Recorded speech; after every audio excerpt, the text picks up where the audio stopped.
6 years ago, NASA scientists discovered life within the solar system and launched an autonomous space station. Upon its return, the station crashed somewhere in Mexico. Shortly afterward, unfamiliar life forms began to appear in the area, leading to the closure of an entire region. As unknown creatures caused civilian casualties, the militaries of two countries united to protect the population that couldn't be evacuated. One day, photojournalist Andrew Calder sets out for Mexico to document the lives of people living near the infected zone. He photographs widespread destruction and the consequences of an undeclared war between worlds. During this time, his boss, the editor-in-chief, tasks him with finding and bringing back his daughter Samantha, who is on vacation in Mexico. Andrew finds Samantha in a hospital, where she ended up after a night attack on the city. Fortunately, Samantha is only slightly injured, an arm bruise that doesn't prevent her from embarking on the journey home immediately. Andrew is very displeased with this assignment, as he had been waiting for 3 years for an opportunity to enter the zone and create the report of his life. However, he doesn't dare argue with his boss. He escorts Samantha to the train station, where she calls her father to let him know they are about to board the train. Her father asks to speak with Andrew, reminding him that his daughter is his top priority. Resigned to his fate, Andrew leads Samantha to the train. Along the way, he explains that he's been photographing everything he encounters, hoping to create an eye-catching report. Samantha, when asked about her activities, avoids the topic, but flashes an expensive engagement ring, hinting at her social status.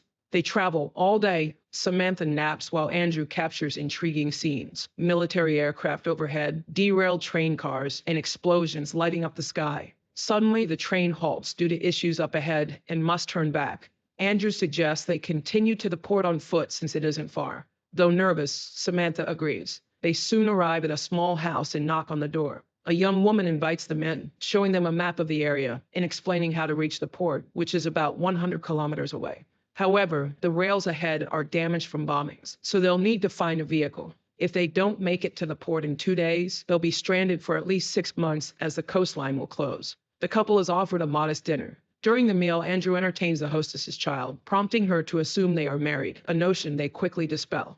The next morning, Andrew photographs children playing with gas masks and animals, as though there's no danger nearby. Their mother provides the travelers with some food and water, wishing them a safe journey. Andrew and Samantha hitch a ride on a truck and later arrive at a bus stop. While waiting for the bus, Andrew surveys the surroundings, questioning locals about creature attacks. He's shown remnants of military vehicles and destroyed buildings. Samantha is uneasy about Andrew profiting from others' tragedies, but he explains that her father pays more for photos of deceased children than smiling faces, and he needs to make a living. After all, he doesn't cause tragedies, he merely documents them. Eventually, they reach the port, where they can take a ferry to the U.S. However, a ticket costs $5,000. Andrew notices people in the waiting area, but the clerk explains that they hope to cross to the U.S. via land, a perilous journey. Andrew manages to buy a single ticket for Samantha on a ferry departing early the next morning and has just enough money left for a hotel. At the hotel, Andrew's room isn't ready yet, so he waits in Samantha's room. They chat about various topics, discovering they enjoy each other's company. When Samantha goes to shower, Andrew calls home, leaving a voicemail wishing someone a happy birthday and promising to call again soon. Later, they explore the town, sampling local delicacies and reveling in the festive atmosphere. But when they visit a local church, they are struck by the somber sight of photos of those killed in alien attacks, surrounded by candles. Many of the deceased are children. Samantha is deeply affected, and Andrew, horrified by the scale of loss, suggests leaving quickly. At a cafe, Samantha shares her plans for tomorrow, returning home, getting married, and living happily ever after. Andrew escorts her to her room and attempts to stay the night, but Samantha laughs and bids him goodnight. Alone, she removes her engagement ring, gazing at it thoughtfully, as if making a decision. Andrew heads to a bar, continuing to drink and socialize. The next morning, Samantha knocks on Andrew's door, offering coffee before her departure. She notices a local woman in his bed and runs off. Andrew chases after her and catches up at the port. Confused by her reaction, he realizes he still has her passport and ticket. Returning to his room, he finds the woman and her belongings gone, along with Samantha's documents and ticket. Andrew tries in vain to locate the thief and then pleads with the port clerk for another ticket, but there are none left, and the ferry won't sail again. Samantha suggests taking the land route, but it costs twice as much since they must pay for transport and guides, and they have no money. Desperate, Samantha offers her engagement ring, which covers the cost of the illegal journey. The pair begins their trek, traveling by car, boat, and then car again. They witness people surviving in the zone simply because they have nowhere else to go and marvel at their resilience. Eventually, they reach a boat whose reluctant owner agrees to take them downriver to meet guides for the jungle reel. Samantha and Andrew board, passing burnt ship skeletons and bombed-out settlements. At one stop, they hear a terrifying roar from the jungle. A soldier readies his weapon, while Andrew urges Samantha to hurry back to the boat. As they continue downriver, Andrew reveals he has a son who will turn 6 tomorrow. However, the boy lives with his mother and her partner, so Andrew doesn't see him often. Suddenly, the boat's engine breaks down, leaving them stranded until nightfall. In the darkness, they hear the eerie sounds of monsters in the jungle. Then, a strange object floats in the water nearby, a downed fighter jet. As people investigate with flashlights, massive tentacles emerge, seemingly toying with the wreckage before pulling it into the river's depths. Finally, the engine roars to life, and the boat hurries away from the terrifying location. They travel through the night, and as dawn breaks, Andrew notices the riverbanks littered with wrecked boats and ships, stained with the blood of their occupants. Soon they disembark, greeted by a group of armed guides. This unsettles Andrew, as they hadn't agreed to such an escort. The boatman assures them these are friends, explaining that weapons are necessary in the jungle. Suddenly, a dreadful roar emanates from the bushes, freezing everyone in place. Moments later, a stray cow emerges, relieving the tension. The group eventually stops to camp for the night. Around the campfire, the guides explain that they are only 90 minutes away from the wall, separating the U.S. from Mexico, a structure built after the alien invasion. However, it's too dangerous to proceed at night, and they're also waiting for another family to join them. The men laugh at the American government, mocking the wall as a prison they'd built around themselves. The guides share their experiences, describing monsters over 100 meters tall, which the wall would never stop. They mention that these creatures are less threatening on land, but far more dangerous in water. They despise planes, which the Americans use to spray chemicals in attempts to eradicate the aliens. The guides also reveal that all the surrounding trees are infected. They show Andrew and Samantha glowing fungal growths on the trunks, alien offspring that first sprout on trees, then travel via rivers to the oceans, where they mature and grow to massive sizes before returning to forest to lay eggs. The entire zone is contaminated. Returning to the campfire, the group lies down to rest. Alone with Samantha, Andrew apologizes for losing her passport so foolishly. She reassures him that she isn't upset. Andrew kisses her injured hand and suggests they get some sleep, as the next day will be grueling. As they doze off, one of the guides pulls Andrew's camera from his bag, but doesn't get a chance to examine it. The radios suddenly crackle, and military planes roar overhead. Everyone awakens, realizing danger is near, and the camp is packed up in haste. The group drives into the night, the roar of monsters echoing from the jungle. The driver stops, urging everyone to remain silent. But out of the darkness, tentacles emerge, grabbing a nearby truck, lifting it high and smashing it to the ground moments later. Andrew shields Samantha, holding her close as the men leap from the vehicle and open fire. Amid the chaos, Andrew decides to stay hidden in the car. Soon, a massive squid-like creature with countless tentacles looms nearby before moving on. At dawn, Andrew ventures out to search for survivors.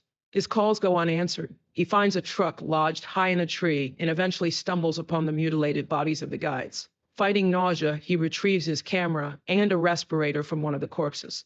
Samantha, stepping out of the vehicle, follows Andrew and finds him near a truck with the deceased family. Among the dead is a little girl. Andrew instinctively reaches for his camera but stops, placing a few flowers on the girl's body and covering her with his jacket. Taking another respirator from a male victim, Andrew leads Samantha away, heading in the direction the guide had indicated the previous night.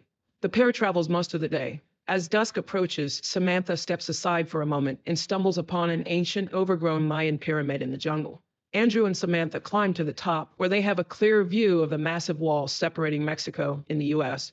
Andrew reflects on the strangeness of viewing America from the outside. Tomorrow they'll be home, leaving behind all the horrors they've witnessed, including the little girl. Samantha recalls a funny childhood memory, and they laugh together, as if releasing all the terror that had weighed them down. Andrew suggests they rest, knowing the final push to reach the U.S. awaits them at dawn. As the sun rises, they approach the checkpoint, only to find it abandoned and the power out. The nearby town lies bombed out, with no signs of life. Searching for someone, they decide to don their respirators as military planes patrol overhead. Exploring a house, they discover the corpse of a dead monster on the roof. They hear sounds and see an elderly woman with a stroller. Calling out to her, they realize she's unhinged. She mimics Samantha's words before wandering away. Continuing on, they spot a seemingly intact gas station with electricity. Stopping there, they call for a military patrol. The operator instructs them to stay put and wait for help. While resting in the station's small shop, they reminisce about childhood games, realizing their plans for the future have shifted. Andrew calls his son, who shares what he wants for his birthday, and Samantha assures her father she's safe and will be home soon. Later, Andrew steps outside while Samantha sits on the shop floor. Suddenly, she notices alien limbs reaching nearby. Tentacles stretched toward a television, and Samantha realizes the working screen is attracting the creature. She quickly switches it off, and the tentacles retreat. Horrified, they watch as massive creatures appear from the darkness, their tentacles entwining as they emit sounds. Mesmerized, Andrew and Samantha witness their mating ritual, awed by the colorful displays on their bodies and limbs. When the creatures part ways, Andrew and Samantha realize they don't want to separate. They share a kiss just as the military patrol arrives to escort them. En route to the city, they are attacked by another creature, which the soldiers eliminate with helicopters. 7 years have passed since aliens first appeared on Earth. Michael Parkas, an ordinary guy from Detroit, didn't want to waste his life in a factory or selling illicit substances. When recruiters arrived, he joined the army, now tasked with combating the monsters proliferating across the planet. Humanity is deploying every available method and weapon to reclaim their home from the invaders. While airstrikes are highly effective, they also kill civilians in infected zones. As a result, insurgent groups have risen, seeing the American military as a greater threat than the aliens themselves. Confronted with unexpected resistance, the army is forced to neutralize these zealous opponents who hinder efforts to send the monsters back to hell. Sergeant Freder was one of those soldiers who excelled at this kind of work. He followed orders without hesitation, eliminating rebel leaders while operating undercover deep within infected zones. On one such mission, after neutralizing a field commander, Freder successfully escapes the scene in a Middle Eastern city and returns to a U.S. Army base, where he prepares for his next assignment. Meanwhile, in Detroit, Parkas drives through the city, reflecting on his friends, none of whom wanted to stay in the dying town. Instead, they all chose to enlist in the army. Parkas stops at the house of his friend, Frankie, who has a family. In their childhood, it was in this house that Parkas would hide after running away from yet another foster home. Now they must hurry to the recruitment office to get the best fight of their lives. Before that, they pick up their third friend, Williams, who is at the hospital witnessing the birth of his son. Overjoyed, Williams invites Parkas to hold the newborn. Williams' wife expresses her hopes for a world without cruelty surrounding her child. The fourth member of their group, Carl Enkelar, joined them during training camp. Williams' wife bids the men farewell, urging them to come back alive and well. Carl promises to bring her husband home. Williams, asking his son to grow strong and protect his mother, departs with his friends. Later, Parkas and Frankie reminisce about their childhood and how they always had each other's backs during schoolyard fights. Now they are about to face something far more serious. Watching kids playfully scuffling on a basketball court, they join in, seeing it as perhaps their last carefree moment of boyish fun before entering a world of war. That evening, determined to make the most of their last day in the city, the friends attend an illegal fight between a trained dog and an alien juvenile. The crowd enthusiastically cheers for the dog, but the alien proves stronger and more agile. When the dog is killed, one of the spectators shoots the alien, ending the fight. Later, the group heads to a bar, drinking and celebrating the night in the company of approachable women. The next day, they find themselves in the Middle East, immediately thrown into combat against alien creatures. For the first time, Parkas sees the monsters up close and struggles to suppress his fear, while others mask their terror with jokes. Their helicopter barely escapes the tentacles of one alien, thanks to the pilot's skill, while other airborne units bomb the enemies. After the skirmish, the team arrives at the base, where they are greeted by Sergeant Freder, their new commanding officer. Freder advises the recruits to get used to the constant explosions and keep their emotions in check, as survival on any battlefield, and especially this one, depends on it. Second Sergeant Forrest briefs them on the additional threat posed by local rebels, who resent the civilian casualties caused by U.S. bombings. The soldiers are warned to always stay sharp and maintain their gear, as they are now part of the Tiger Shark squad. The newcomers quickly integrate into the team, showing no leniency, not even to Sergeant Forrest, who admires their spirit, knowing such traits are essential in real combat. On their first patrol, Freder demonstrates what to watch for, explaining that seemingly harmless civilians can be insurgents. He emphasizes the importance of staying calm and treating locals with respect to avoid unnecessary hostility. While always remaining vigilant, even children can be dangerous. Parkas struggles to believe local teenagers are capable of killing, but he tries to follow orders. Unexpectedly, the team receives an assignment to investigate a farmer's house on the outskirts, where signs of rebel activity have been reported. Upon arrival, they observe men unloading containers, which could contain anything from water to explosives. Freder decides to wait until nightfall. Under the cover of darkness, the soldiers approach the house but notice a group of aliens nearby. The homeowner, spotting the soldiers, confronts them angrily. He accuses them of bombing his compatriots' homes, recounting how he lost his family to their attacks. Frater demands the man be removed from the area, but his shouting forces the soldiers to strike him to silence him. During the argument, one of the massive creatures passes dangerously close. The soldiers open fire, killing it, while others destroy additional targets with rockets. After a brief but intense night battle, the team returns to base. Frater reprimands the recruits, furious that no one noticed the civilian man. He warns them that their bodies could have been sent home in flag-draped coffins if not for their luck. After the scolding, Frater and Forrest share a drink to unwind. They discuss their families, and Frater calls home. He misses his wife and daughter deeply after 8 deployments, pleading to hear his daughter's breathing as she sleeps. 3 months into their service, Frater's team is tasked with rescuing 4 soldiers reported missing in a high rebel activity area. Before the mission, Frater shows his soldiers photos of the missing men for identification. Carl takes a group photo, cracking jokes, and the team heads out. After reaching a designated point, they switch to vehicles. On the way, they are stunned to see a pack of young aliens running alongside their transport, offering a clear view of their sheer numbers and physicality. Suddenly, the convoy hits a hidden explosive device, disabling both vehicles and instantly killing Forrest and 2 others. Williams, dazed by the blasts, crawls out of the wreckage, but steps on another mine, which detonates, severing his legs. As the team comes under fire from rebels, Frater orders them to establish defensive positions. While soldiers return fire, Parkus carries Williams to the cover of a nearby dilapidated house, then rejoins the fight. Carl desperately tries to stabilize Williams, but struggles to keep him alive. Sergeant Frater attempts to call for reinforcements, but he is informed that no support is available at the moment. Meanwhile, Williams succumbs to his injuries, leaving his friends in shock. Frater forces the group to leave Williams' body behind, as orders come in to proceed to a designated point where an evacuation helicopter will soon arrive. Saying a brief farewell, the 4 remaining soldiers sprint through the desert and eventually find shelter in the ruins of nearby village homes. Exhausted and overwhelmed by the recent events, they collapse, questioning whether the rebels were targeting them or the aliens. Suddenly, a sniper's bullet kills Carl, and Frankie is injured before a group of rebels surrounds them. Realizing they could be executed on the spot, Frater orders Parkus to surrender. The rebels transport the captured soldiers to their hideout, tying them up and forcing them to watch as Frankie bleeds out before their eyes.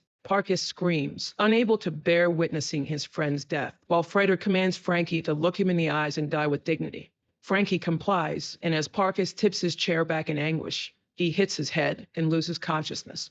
Later that night, an alien attacks the bunker. Seeing the threat, a large group of rebels flees in vehicles. 2 remaining rebels approach the captives, intending to execute them. One is distracted by the commotion outside, while the other carelessly moves too close to Frater. The sergeant kicks him to death, frees Parkus, and orders him to head to the courtyard where some bikes are parked. Frater stays behind to check the rest of the building. Parkus says a quiet goodbye to Frankie before heading to the courtyard. On his way, he kills a guard. Outside, he sees the alien tearing apart the roof of the building, but is so mentally drained from the past 24 hours that he doesn't even think to run. Instead, he covers his head and waits for his fate.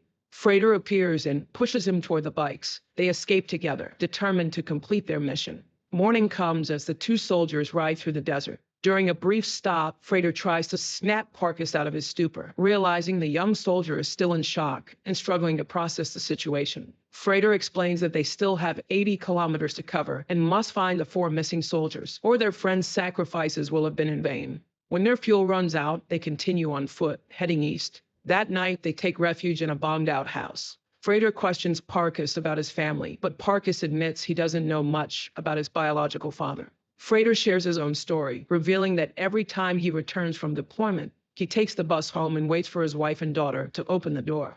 On his last return, he saw fear in his daughter's eyes because she didn't recognize him, despite his belief that he's protecting her.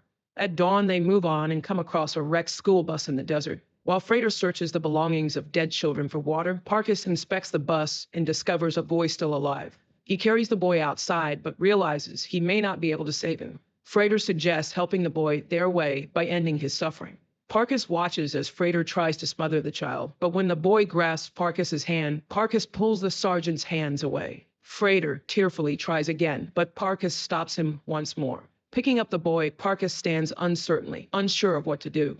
Suddenly, a group of riders approaches. One of them, a woman, takes the boy from Parkus. The soldiers raise their hands, expecting to be killed, but the riders spare them, instead leading them to a river. There, the men wash off the blood and grime of the desert, regaining a semblance of composure. The soldiers are taken to a local village, where they observe the simple life of the residents and share in a communal meal. The villagers treat them kindly, offering freshly prepared food. As night falls, the soldiers are amazed to see aliens peacefully roaming near the settlement.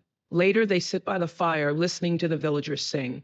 Parkas watches as the villagers bury the deceased children. Frater, peeking into a tent, sees the boy from the bus dying and breaks down, weeping by the child's side.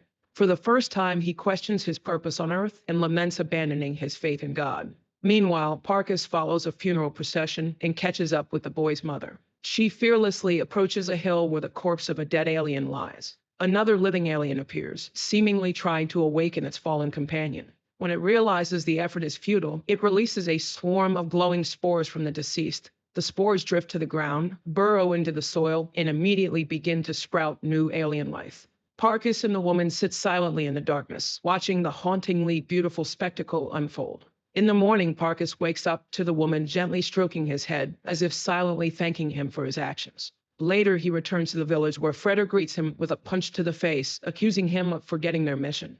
Dragging Parkas to the tent where the boy's body lies, Freder sternly reminds him that sentimentality has no place in their duty. The men set out for a nearby settlement. Along the way, they encounter a boy carrying a tin can, inside of which he is hiding a small alien. Parkas is baffled by this, but the boy releases the creature, which scurries off into the sand, reminding them that it, too, is just a child. Reaching the neighboring settlement, Frater spots a child playing with a real assault rifle. Demanding to know where the weapon came from, he follows the boy to a house. Inside, they discover the bodies of local villagers wrapped in shrouds, victims of a recent bombing. Among them are the remains of the 4 American soldiers they had been searching for. Realizing his mission has failed, Frater storms into the room where the surviving residents are gathered. He furiously demands to know who killed his men, shouting that he has no business being on this cursed land when he should be at home with his wife and daughter. Losing control, he brandishes his weapon, threatening the villagers. When they fail to understand his words, Frater, consumed by rage, shoots one of the men. The others cower, trapped with nowhere to hide in the cramped room. Realizing that Frater is on the verge of massacring the entire family, including the children, Parkas has no choice but to shoot him to stop the slaughter. The terrified villagers flee, leaving Parkas alone with the wounded sergeant. Frater stumbles out into the street, heading toward the evacuation zone, with Parkas trailing behind. Overhead, a flock of birds takes flight. Frater gazes at them, then tears off his military uniform before collapsing lifelessly to the ground.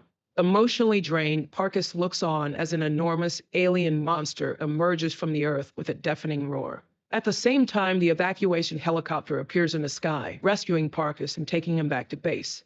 The film is good, but it deceives the audience, as its primary focus is not on monsters, but rather on an unflinching portrayal of the brutality and futility of war. It vividly depicts the grim lives of soldiers, stranded in the middle of nowhere and fighting an enemy they barely understand.